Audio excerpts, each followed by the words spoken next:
가나안 땅에 돌아온 야곱은 가장 중요한 문제였던 형 에서와의 갈등의 문제를 하나님의 은혜로 해결하고 이제 에서와 화목하게 됩니다. 긴장이 풀려서일까요?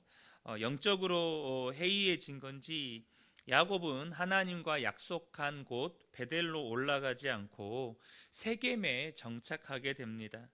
그런데 그곳에서 야곱은 일생일대의 위기를 맞이하게 됩니다. 1절을 보겠습니다. 레아가 야곱에게 낳은 딸 디나가 그 땅의 딸들을 보러 나갔더니 라고 말씀합니다.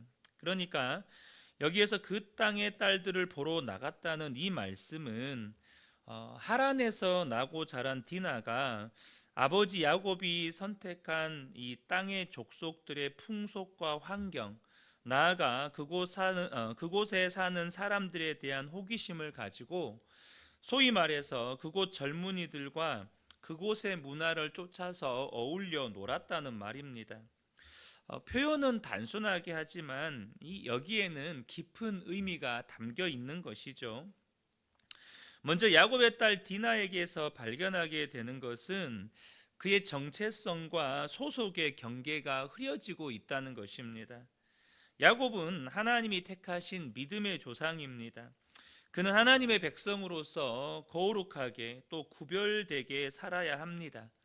그런데 디나는 지금 세겜 땅의 사람들과 어울려 살다가 보니까 하나님의 백성으로서의 정체성 또 구별됨이 점점 사라지고 희미해져 가고 있다는 것입니다. 왜 이런 일이 발생하게 된 것입니까? 우리는 크게 두 가지 이유를 찾아볼 수 있습니다. 먼저는 야곱이 하나님과 약속한 베델로 올라가지 않고 머물지 말아야 할 땅에 지금 머물러 있기 때문이죠. 그는 하나님과 약속했던 가나안 땅 안에 가나안 땅 안에서도 하나님과 약속했던 베델로 올라가야 했습니다. 그러나 여러분, 약속한 곳에 하나님과 약속한 베델로 올라가지 않은 것이 이유의 전부는 아닙니다. 언젠가는 반드시 그 땅으로 올라가야 하죠. 그러나 베델 땅에 베델로 올라갔다 할지라도 그럼 베델 인근에는 이 가나안 땅 족속들이 안 살고 있습니까? 우리 그 문제를 한번 생각해 봐야 돼요. 이 세겜 땅에만 이 가나안 족속들이 살고 있고 베델 땅 그 주변에는 가나안 족속들이 안 살고 있을까요? 그렇지가 않다는 것이죠. 그러니까 베델로 올라가냐 올라가지 않느냐는 가장 핵심적인 문제는 아닙니다. 그것은 하나님과의 약속이기 때문에 반드시 약속한 그 베델로 올라가야 하는데 더 큰 문제는 디나에게 있습니다. 그것은 무엇일까요? 바로 경계 없이 분별력이 없이 중심과 정체성이 없이 사람들을 만나고 그들과 교제했기 때문입니다. 여기서 이 경계라고 하는 것은 벽이 아닙니다. 무슨 말이냐면 남과 북이 지금 군사 분계선으로 나뉘어져 있잖아요.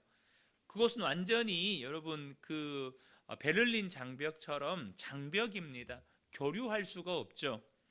이스라엘이 가자 지구에 콘크리트 벽을 쌓은 것처럼 모든 교류를 차단해 버리는 그런 벽이 아닙니다. 여기서 말하는 경계라는 것은 말 그대로 중심입니다. 바로 정체성이라는 것이죠. 디나가 그 땅 사람들을 전혀 만나지 말아야 한다는 말이 아니고 디나가 그 땅 사람을 만나더라도 저와 여러분이 그리스도인으로서 이 세상 속에 살아가면서 세상 사람들을 만나더라도 내가 누구인지 어떤 삶의 방식과 목적을 가지고 살아야 하는지 분명한 정체성과 분별력을 가지고 세상 사람들을 만나고 디나가 이 세겜 땅 사람들을 만나야 했다는 것입니다.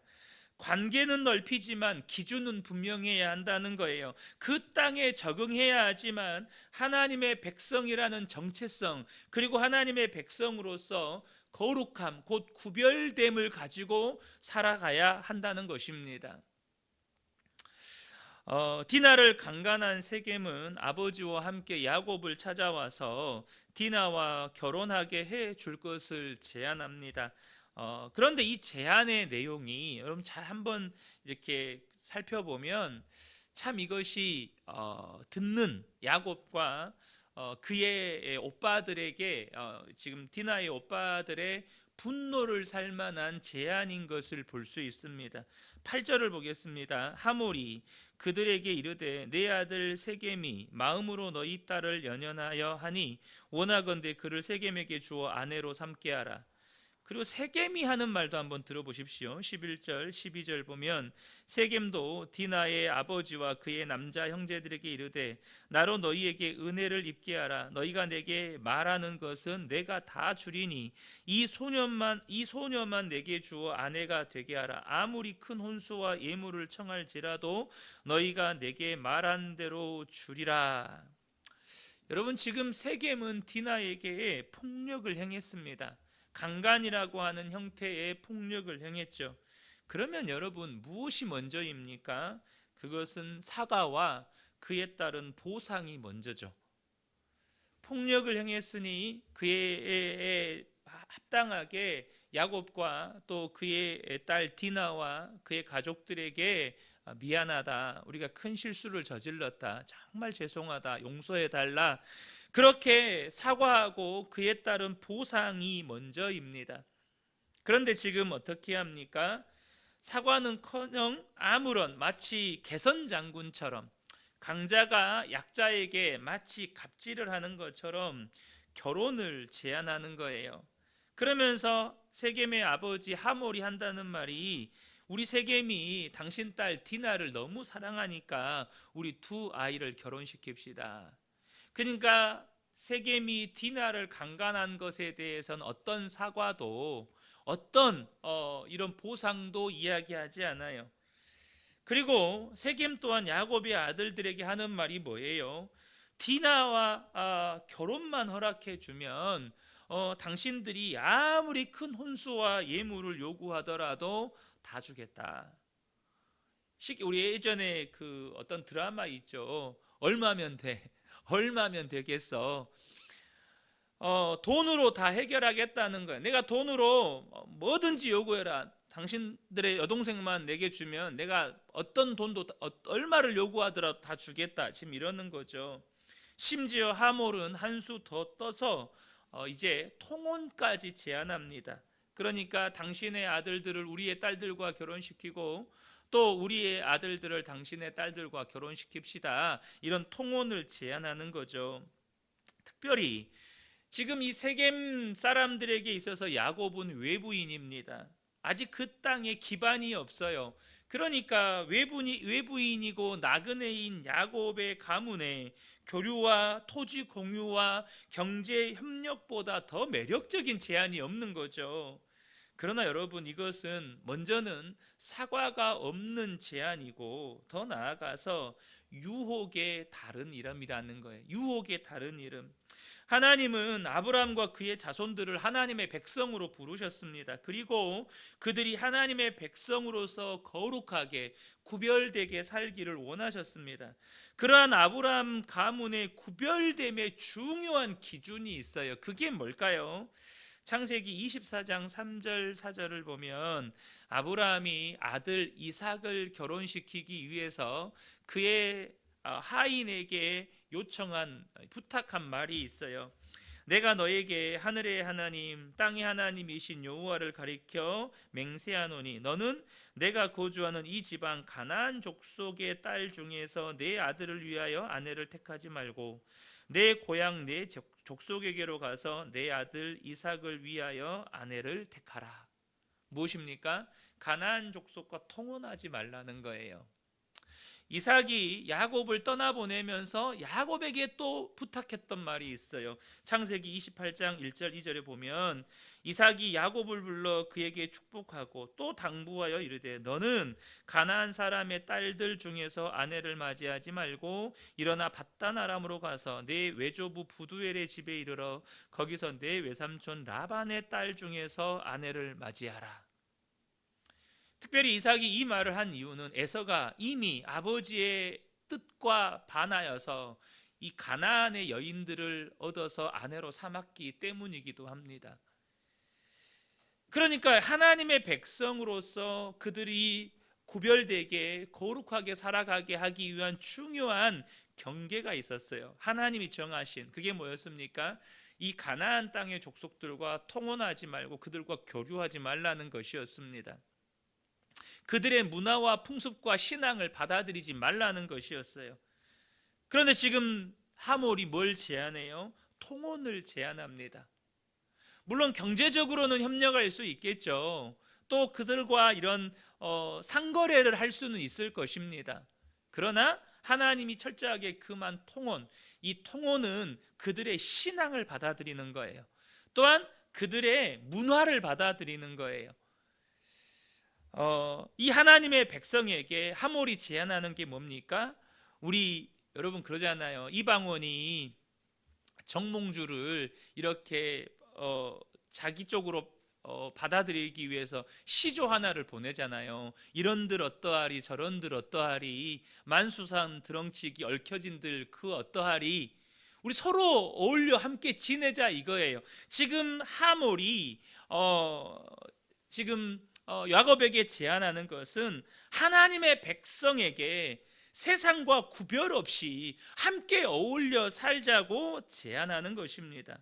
겉으로는 평화 제안이지만 속내는 흡수 전략인 거예요.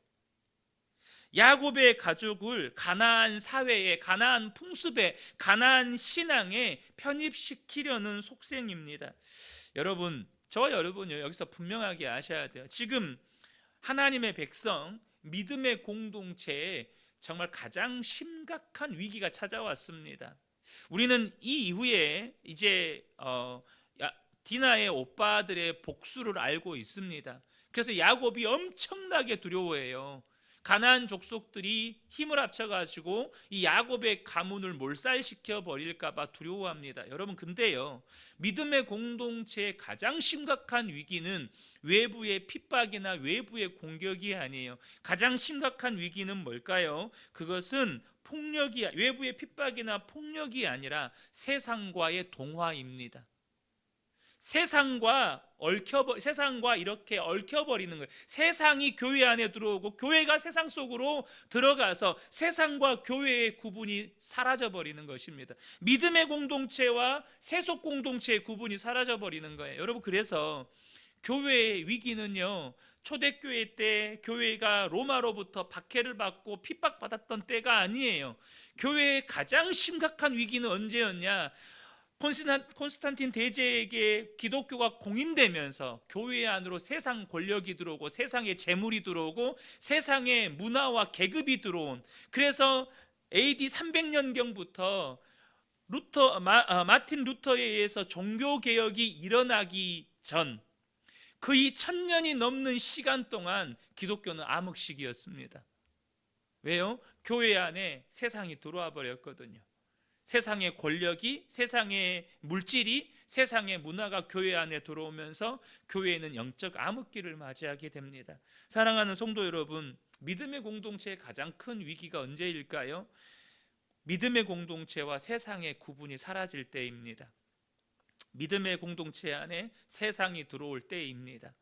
그러므로 저와 여러분이 하나님의 거룩한 백성으로서 세상과 구별되는 분명한 정체성과 중심과 또한 분별력을 가지고 세상 사람들을 만나가는, 세상을 살아가는, 그래서 하나님의 백성으로 살아가는 저와 여러분 되시기를 예수님의 이름으로 축복합니다.